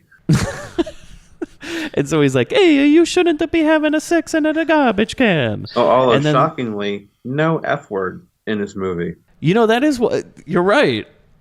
Of all things, they don't call anybody the F word in this movie. Every time I've seen this, I'm like, oh no, I think they say, I was like, oh, they don't. They say nigger a whole bunch, but not. Even with other Madigan, ones. he doesn't say it. You're right. A character whose entire dialogue should be should be slurs. Yeah, it's interesting. Of all the slurs we use in this movie, he's like, well, not the F word. We have dignity, everybody. We won't use that. Factually respects gay people. He probably had a gay son who dressed like a clown. Yeah. He had a little son. He's like, Daddy, please don't make fun of me. There comes a time as a boy grows into a man where he finally takes off the clown makeup and hops in the trash can. Being Italian, I don't get offended at all by Italian stereotypes. I know people, like relatives of mine, that, like Sons of Italy stuff, that get all offended by stuff gang? like... No. It's like it's a family it's like board this meeting. group that like gets all upset about like The Sopranos. existing because they're like, it portrays us in a bad light. And it's like, shut up. Uncle Carl. Does Uncle Carl care? No, Uncle Carl's not Italian. He doesn't care. I just think it's Carl. funny. It's not an Italian name. Yeah, that's not an Italian name. It's not short for Carlo. No. Yeah, Uncle Carlo. No, I just think it's funny. So. But then, okay, so then we get introduced to another. Okay, so hold on. Who is Sonny then? Is Sonny? Sonny's another one of the sons, So is Sonny? I think. Or is he a Sonny's- hitman working for I him? thought Sonny's one of the sons. He's one of the sons? But he's not Okay. one of the gay sons. No. right? So there's 4 sons. One's a Okay. little clown. 2 are in a homosexual relationship. One's John Wayne. Yeah. One's cross-dressing John Wayne. And then, like, is I right? Fucking Merlin, like from King Arthur, shows up with a Tommy gun, and he's like, "Hey, Sonny, you're gonna have to go to kill the rabbit." And he's like, "Oh, okay." He's got a hell of a plan. Yeah. So we go outside, like Rabbit's talking to these people, and then there's this guy, this black character who you think is a black character, An old black man playing a banjo. playing a banjo, and then he goes like, "Hey, Rabbit," and then just starts firing the banjo like it's actually a gun. I It's can't like tell you Jack how happy I Ruby was when to he see. killed, Oswald. Oh, hey Oswald, and then Hey, Oswald. and then Jack Ruby's banjo began firing. Could you imagine if that's what it was? Jack Ruby approached him with a banjo. All the live news are like, "We're taking him. They're taking out Oswald. There's a man with a banjo here." That's. And you just hear on the recording, "Hey, Oswald," Ding, ding, ding, ding, ding, ding. and then just a broken string. Ring. But it's a pretty great scene, the way this is done. This is very Looney Tunes. Oh yeah, They shoot Bear, don't they? yeah. Bear takes at least like 2 slugs from this. Yeah, Bear runs. I think Bear runs in front of Rabbit to save him and gets shot. Right. Right. Then you find out, like, because you're like, well, who's this character? He gets in a car and he tries to run down Rabbit, and then Rabbit shoots the car and he crashes into a wall and catches on fire. And then you learn it was Sonny in blackface. Yeah. Yeah, he had donned a blackface. It was like, oh, okay. So then we cut to, this is probably the most bizarre scene in this movie, of a movie filled with bizarre scenes, is live action. Now there's no cartoon in this. It's a live action shot of mimes riding on a subway car with a coffin. And I was thinking, was this a deleted scene from The Warriors? It doesn't fit in this movie at all. There's a handful of Furies who don't like In the baseball. Warriors, that's mimes that love the movie Django. You know, Yes. you could definitely see it, Bronx Warriors. Oh, this is more Bronx Warriors Yeah, than they're taking it back to the Bronx right now. The Dazzling Truths. This is the origin of them, you know? They're all Oh, like, that coffin's full of like Broadway props. It's got top hats and canes. but they're all like in some sort of mime band. They're like playing instruments, like a funeral procession. Yeah. And then the subway car stops at the end of the line, and they throw the coffin out, and it's the Godfather's place. You think anybody ever gets off there on accident? They're just like, oh. Yeah, I'm sure plenty of like drunk people like, oh no. Oh, honey, honey, this is not Times Square. that scene from the end of The Warriors with the kids going to prom, just sitting in the subway car, like, You know how, like, because you know, like, Times Square used to be, well, especially in the 70s, like, one of the worst areas. Just Oh yeah, filthy. This my movie's girlfriend filthy. wants to go to 70s New York because of Taxi Driver. oh yeah, Yeah, it's I'm It's like afraid where to this show movie her, would be shown. Cruising because I don't want it even more. If you pick up the Blu-ray for the movie Pieces, there's a feature-length documentary that's just talking to people about their experiences on 42nd Street in the 70s and 80s. Yeah, and it is crazy. My grandpa used to work in New York City, and he would go take the train in there, right? And he'd have to go through 42nd Street to get to work at Chemical Bank or wherever he was working. And he said, apparently, my mom says one of his happier days was when a hooker propositioned him, because he was like, hey, she talked to me.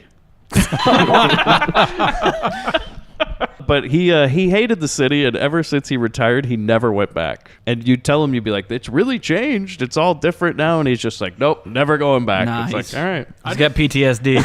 I didn't get propositioned when I went there, but I got offered a lot of drugs. In Times Square. Not in Times Square, in the Lower East Side. But I mean, what's the difference? Yeah. all New So If you guys were on a subway alone with 3 mimes in a coffin, would you go to another car? Yeah, I think I'd be like, I think this is my step. Or it's maybe one of those ones like, because if you're on the subway car now in New York and somebody starts singing music, like I've had this happen where they start doing a show. I understand that happens constantly now. Oh yeah, I've been to New York a few times, and every time I'm like, oh fuck, I'm stuck with That's that. about what, 3 hours from you, Spencer? I was on Yeah, 3-4 hours. Yeah. I was on a subway car where in the middle of their routine, the guy who's driving the subway gets on the loudspeaker and goes, "Do not give them money. Do not give them money." And he was screaming at everybody over the loudspeaker. He's like, Don't pay encourage them. Don't pay them. I was there in August, and you get on a subway in August, nobody's going to do anything because it's too damn hot. I'll tell you. Can't even get a good ham bone going. The first time I rode a subway, it was a father and a daughter team doing a musical show for everyone. Please don't tell me they were doing like a... interested. Were they painted like mimes? I don't remember, but the daughter clearly was forced into it. Oh, dear. He's like, get that smile, honey. Get that smile. The weirdest street performance I ever saw was in San Francisco. And this was when I was a kid waiting for the trolley. There was, and you always see this in like cartoons and movies and you don't think it's real. There was a man with a monkey. Wow. And one of those like the organ Jack in the grinders? Box. Yeah, one of those organ grinders. And the monkey went by with a hat and collected money. And as a kid, I was like, this is the greatest thing I've ever seen. And as an adult, I look back on that, I go, that is terrifying. I had a weird one too. I grew up on the East Coast in my early childhood, and we'd go to Atlantic City a lot. I remember a limbless woman playing a keyboard with her nose. Oh, wow. Did you? And people all gathered around like, oh, she's so good. Like, she would just headbutt the... yeah, she's just using her nose to play a keyboard. How do you do chords? You know. Okay, so the mimes drop that coffin off, and then we cut to Bear with Scat. Like, Scatman's giving another voiceover, and he says that Bear's recovered, but he has to decide whether or not he wants to be a part of Rabbit's gang life or not. He's getting a little. He's feeling like Danny Glover. Yeah, he's getting too over this shit. And then they also mentioned the preacher character who disappeared ever since he brought that random hooker home. They're like, hey, yeah, whatever happened to that character? Well, now we get to find out. Because Bear finds a flyer that it says preacher. Apparently, preacher puts flyers on the subway saying, hey, come to my whorehouse. He's doing it like he's doing a punk show. The biggest whorehouse in Harlem. Yeah, it's got like a picture of him smiling on it. It's like, come over to the whorehouse. It's a whorehouse / church. It's a you got to get a gimmick. That's how you're going to bring people in. And by the way, amazing gimmick, because you can tell the cops coming in. He's like, no, it's not a whorehouse because they're married first. It's a cool idea. And then you get to, the whole idea, like he says later, I can divorce you later. Yeah, because, okay. Divorce you in the morning. In the morning. So you get to experience your wedding night with somebody. Bear goes to the whorehouse, okay? Of course. And he gets literally pulled in the door by his dick. Yeah, he's immediately stripped nude and then led around. We get to see cartoon Barry White get pulled around by his dick. So these like weird, like these bizarre hooker like angel characters fly in and grab his penis and pull it all the way through like it's a piece of Laffy Taffy. The thing goes like 5 feet long. So he can lay heavy and go deep. Yeah, definitely. And he gets dragged to the altar, and the preacher says like, hey, I'll marry you now and then divorce you in the morning. So have at it. And so he pulls a lever. And he's dropped through a trapdoor onto a waterbed, and we fade out before the business is started. Yeah, we just get a nice little embrace. Yeah, like, come here, husband. Yeah, and Bear says, like, I can't get enough of your love, baby. Is this where DeVito and Bobby got the idea for a waterbed? You see them just getting out of a 42nd Street theater, and they're like, Bobby, I got an idea. Save it for the end. Yeah, Spencer. I was going to say, I was like, end. whoa, Spencer, we're not at the end of the episode yet. I just thought of that.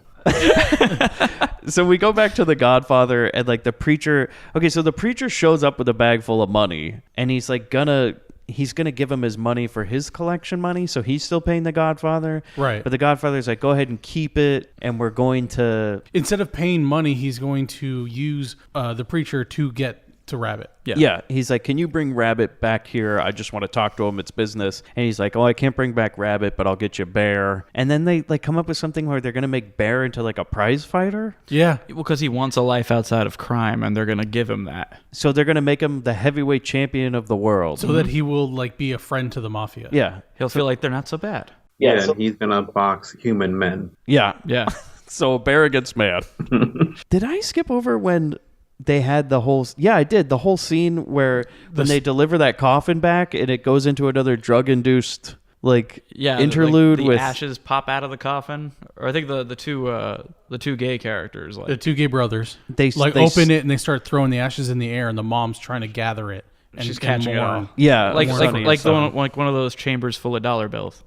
Yeah, but it's Is this the butterfly sequence?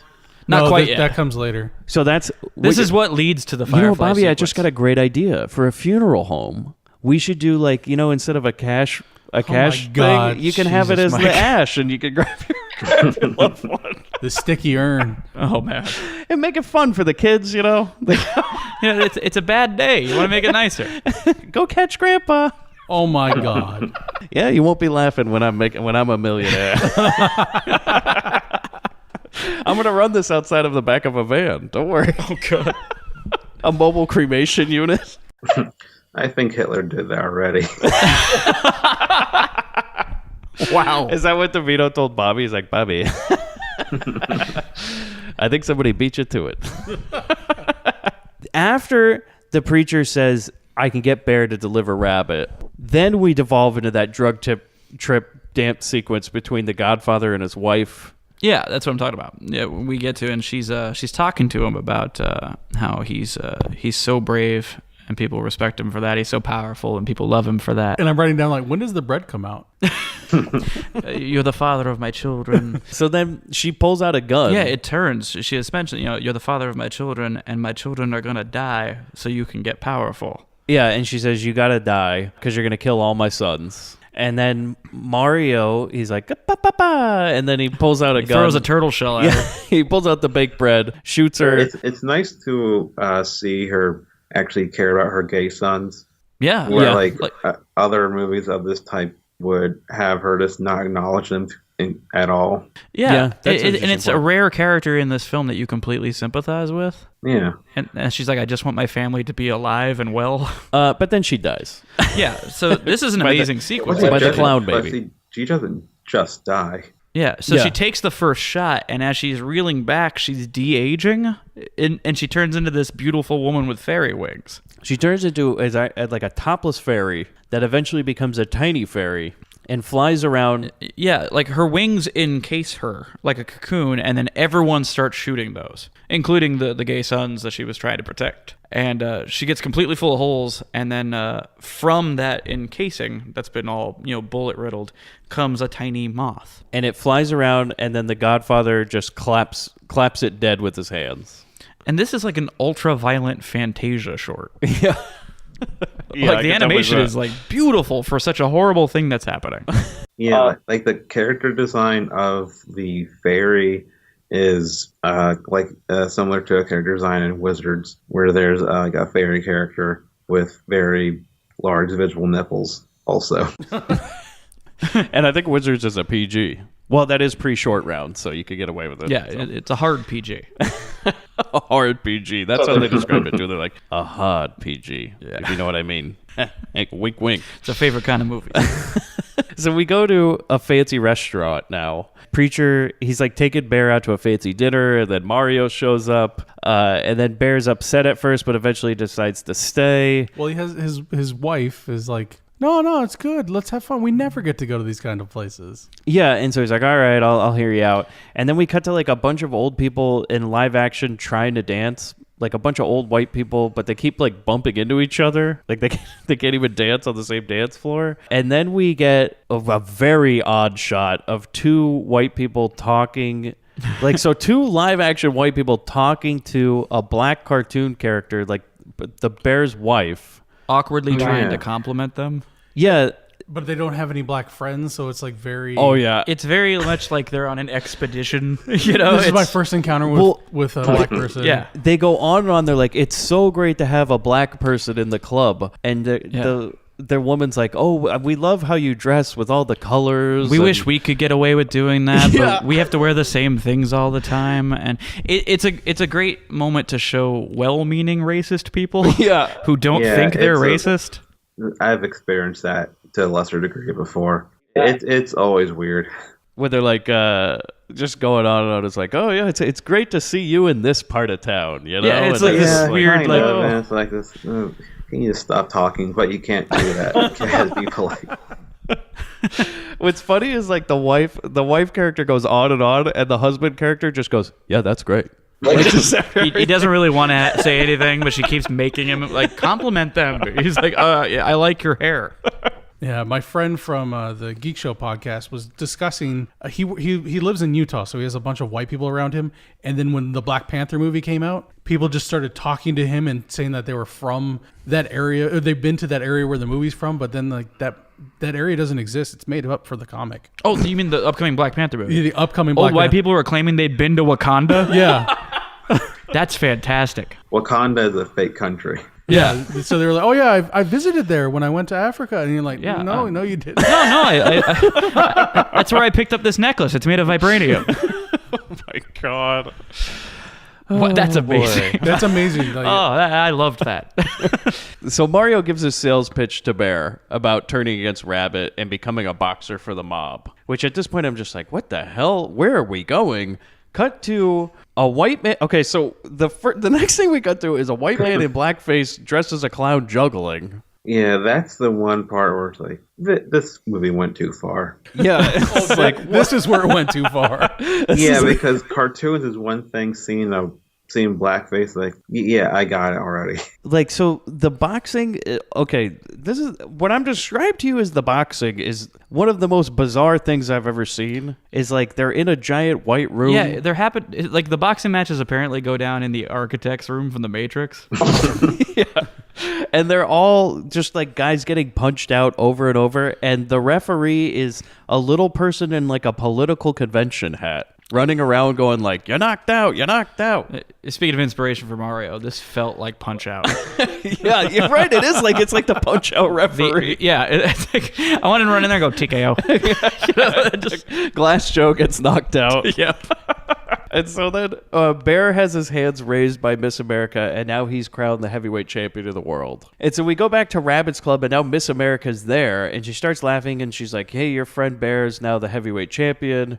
She's like drunk at the bar. Yeah, and she's like, and he's working with the America Mafia, and she's like taunting him, like, you should get a fighter to go up against him. Are you going to do it? And then we go into like a short drug-induced interlude. And I guess the fighter that Rabbit's choosing is the weird basketball, like the Harlem Globetrotter. The Globetrotter who became the Gravedigger is now the Harlem Prize Fighter. Yeah, he's like, whatever, I'll do whatever you say. Like he's the hard worker, drug free, and he's gonna fight. Yeah, for he talks Harlem. about that. And as he's talking about how clean and on the up and up he is, all this like scrap metal falls out of his clothes. Then we go to that the he fight. carefully shifts out of the way with his foot while he's talking about how like on the rule book he is. So we go to the fight, and Mario introduces the fight. This is the first time where we learn where Rabbit and his friends are from, which is Oklahoma City, apparently. Yeah. He's like, I'm from Oklahoma City at the Bear. And in the other corner, we have this guy who dribbles the basketball. I don't even know what his name was. He said it at one point, but it was something weird. Like, Yeah, I don't know. And then you cut to see Rabbit, and he's like melting. Yeah, and I thought it was at first glance I thought they were doing like a very Looney Tunes way of showing that he's nervous about the fight. Yeah, Like, or you know, I when thought you like get, it you was get hot and you start sweating, and I thought they were just doing it that way. But Or then I you th- notice that he has like button eyes and he has a cork nose. A cork Yeah, I nose. That's thought when it I was- started to realize that it was. I thought something it else going wasn't on. supposed to be taken literally. I thought he was like, it was like his life was falling apart. Yeah, So it was like, he but was- as we've learned, Bakshi's not subtle. yeah, you're right. Because the Godfather and all his sons show up, and then they just start, while the fight happens, they start stabbing Rabbit And to it death. is brutal stabbing scene, considering that it's not really a stabbing. Yeah, because they start like digging knives into this thing, and then They're running in each stretching direction them. with his limbs. And then all of a sudden, the Godfather gets like tarred and feathered almost. The whole group does. they all get stuck together into a big mound and hit with feathers. And you learn it's a tar rabbit. Yeah, it's a rabbit. Tricked him. The old tar rabbit trick. Tar rabbit, baby. And then Rabbit like hops out. This is the first time where he hops. He just hops out. Yeah. And then he lights a bomb and explodes everybody. He had himself a nest quick. He hopped on by and then they all get in the car. They're all going to make their escape. Yeah, Bear, the skinny boxer, Rabbit, and Preacher. Are all and apparently Bear wasn't in on it. Nope. He's very upset because he's like, "What the hell are you guys doing?" And then Rabbit was like, "Oh yeah, I thought I forgot to tell you something." And then they just drive off. We go back to the real world, and this is the best part. It's day now. And Scatman's just finished his story, and Tubbs is like, "Man, it's the morning." I was supposed to escape under cover of night. Because then Scatman's like just laughing hysterically, and he looks at him and he goes, "What the fuck are you laughing about? We're dead." It's like I don't know why I'm still here. And the guard wakes up. He starts patrolling the prison, and then Barry White and the Preacher finally show up, and they just okay. So by the way, I guess the walls for this prison. So it's a prison, but the fence is just like a wooden picket fence almost. It's like because Barry White's car, he just plows it through, and they just start firing at everybody. Like Scatman and Tubbs are running away, and they're getting shot at, and then Barry White's car is getting shot at, and then Barry White gets shot, and everybody gets in the car and they all drive away. Like barely, just scrape by. I like off-roading in a Cadillac, by the way. That's they don't make them like they used to. Yeah, right? man, that is a durable vehicle. But then we just cut to okay. So this is what I don't understand is the last shot of this movie is the Preacher, right? Right. And a small child. Everybody's waiting for us back at the house. They're anxious to see you. And what he says, and they walk off together. That's how the movie ends. So maybe it was like taking the experience of an old man and then giving that to a young black child. They won't have the same fate. I don't know. I have no idea. And then they cross over the bridge. There has to be some kind of symbolism there that we don't know. Spencer, what's your take on that? I don't know. I feel like it's extremely obvious, but so obvious, I'm not quite sure what point he's trying to make. Yeah. Yeah. It ends very odd. And abrupt. I guess he's like bridging the generations. Was this his attempt at like having a hopeful spot at the end? But it's not really hopeful. Not really, no. Because they just broke out of jail and got shot. Well, those characters did. Yeah, but it's like they didn't do anything good. They all did bad things. Yeah, like, it it's was really not good. So I have no idea. It's a very strange final scene. It doesn't have there is no moral to this whole story. Like we get the end of it. That he ended up in jail, and then his friends weren't, and then they came back and saved him from jail. Like the whole movie seems to be just like Ralph on a big rant, and he's talking about a lot of different shit. He doesn't really have it all tightened up to have like a concise point he's trying to make. It's just like, there's some shit that's fucked up, everybody. Yeah, guys, I'll tell you, it's called cocaine. Yeah. Like you could almost see it on the cells, you know, the little dust of cocaine. He's just, they did Tar Babies. Did you know that? Tar Babies. And all of a sudden he woke up and this was a movie and he's like, oh, I made this. Kind of like how Stephen King doesn't remember doing Maximum Overdrive. Yeah, I think Bakshi woke up and he's like, why are people protesting? Oh my God, I'm at a premiere. What did I do now? So let's see, recommendations from everybody. I would recommend watching this. I wasn't bored. I enjoyed it. I think I have to watch it again. Like I think there's stuff we missed. I'd recommend it. I would say, yeah, you could probably watch it again because there's certainly something you missed because it devolves into quite a bit of bizarre sequences where there's lots of. It's a sensory overload. Yeah, definitely for a lot of it. Like you said, Bobby, kind of a Fantasia-esque type of experience in some of it. Like drug-induced Fantasia. Cocaine, if Fantasia was made with more cocaine. I completely recommend it. I think it's genuinely funny at parts. It's very shocking in a lot of parts, from a social standpoint, from a technical standpoint for filmmaking. This is a must-see. Absolutely. It's one of the weirdest movies you're ever going to watch. And it's definitely one of the weirdest movies you're going to see. And it's definitely something I think anyone who loves film should watch at some point. Without this movie, there was no Roger Rabbit. Yeah. There you go. Or Space Jam. Horseman. Roger Rabbit is actually good. I would recommend seeing it because we described it, but you have to see it. Oh yeah, we couldn't do it justice. Yeah, anything you're picturing from listening to this podcast, if you haven't seen the film, it's crazier than that. Yeah, this is the weirdest episode of Grindbin in terms of describing the movie. Like this is when I was truly like, how the hell are we going to approach this episode? Yeah. And it's really cool. Spencer, I appreciate that you brought this to Yeah, us you're because this is a good watch that I'd never given a shot before. It's a difficult movie, and I'm sure some of the listeners probably won't like it, and some probably will like, and some probably will. I don't know. It's this, yeah, like I think Hughes, you said, like, if you appreciate film, you probably should give this movie a chance. Like, it's just a bizarre experience. Yeah, and it guaranteed will make you uncomfortable. Whatever, something is gonna trigger that in you, and you're gonna be like, I'm really uncomfortable. There's right something now. for everybody. It's a little something for everybody.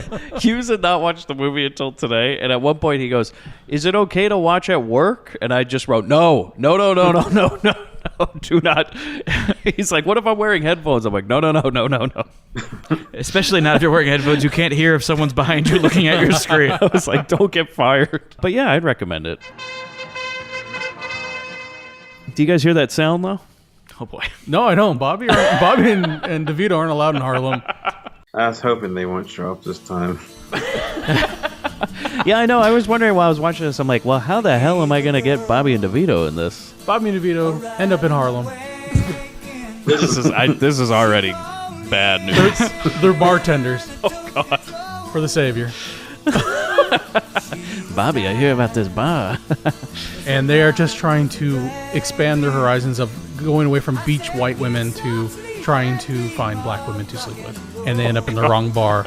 Yeah, I think they made the wrong decision. I feel like DeVito came across the whorehouse church and was like, Bobby. They marry each other. Bobby, there's this church I heard about. They can divorce you in the morning. Well, you know how like Bear lands on that waterbed?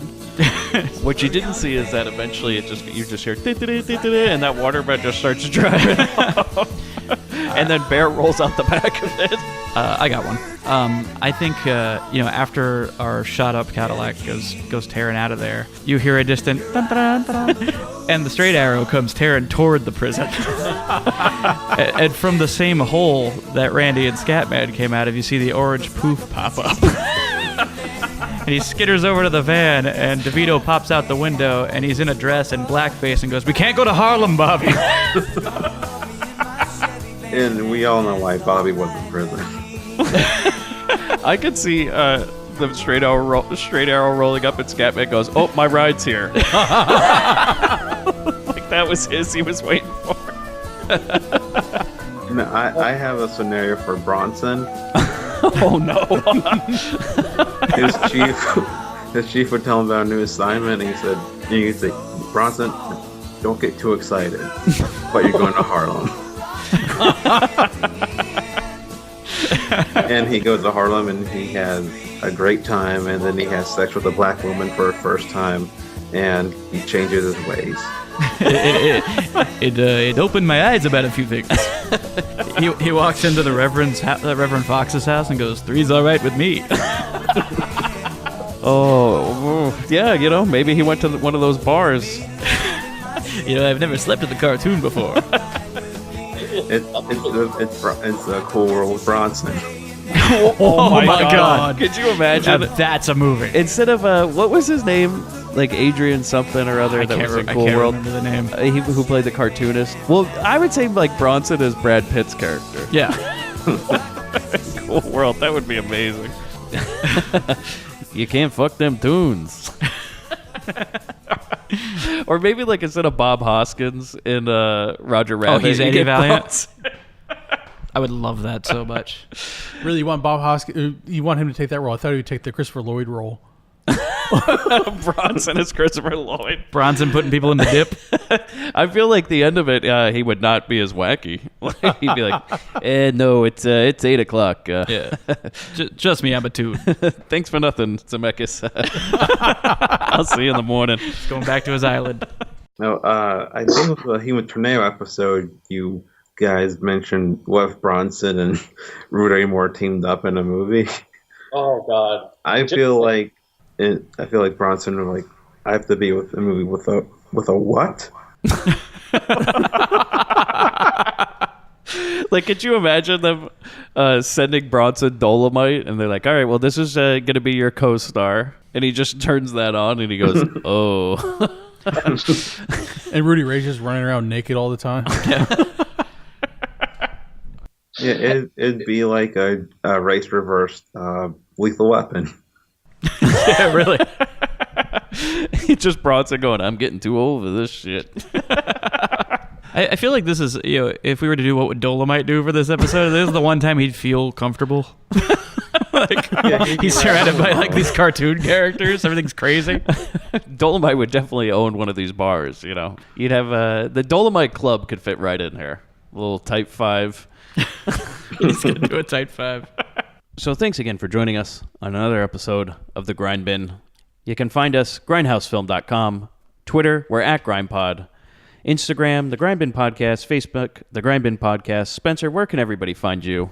Well, you can find me on Twitter at High and Low Pod. You can listen to my podcast, High and Low, a Curse All podcast. And I appeared on the podcast School of Schlock, talking about, what is it called? Return of the Kung Fu Dragon, episode 26. Cool. I've heard their podcast, but I have not seen that movie. So a recommend from you? Yeah, it's an interesting Kung Fu movie. But it's also really shitty, but it's genuinely interesting. Well, that's the one thing with those old Kung Fu movies. There's a lot of shit out there. Bobby, she got the clap.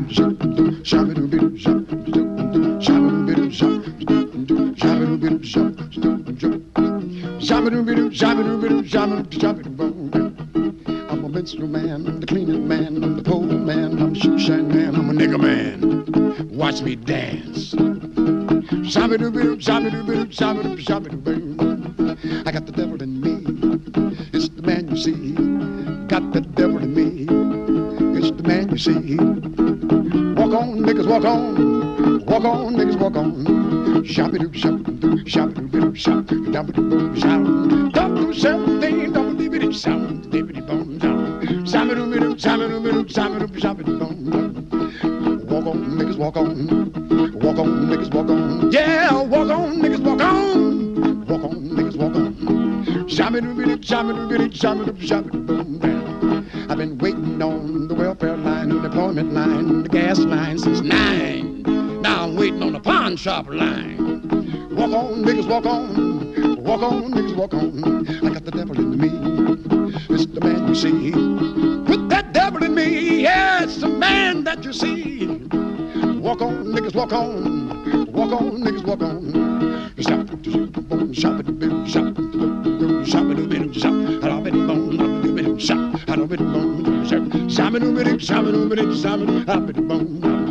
I've been shot on, pushed on, passed on, gassed on, red, white, and blued on. Now I'm waiting to turn on. Walk on, niggas, walk on. Walk on, niggas, walk on. I got the devil in me. It's the man you see. Put that devil in me. It's the man you see. Walk on, niggas, walk on. Walk on, niggas, walk on. Shabba-doo, shabba-doo, shabba-doo, shabba-doo, I'm gonna beat some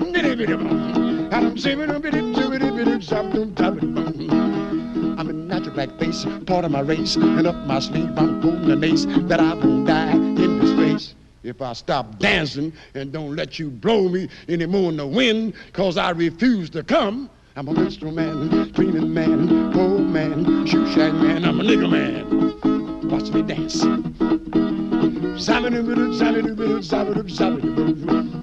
got the devil in me. It's the man you see. I got the devil in me. It's the man you see.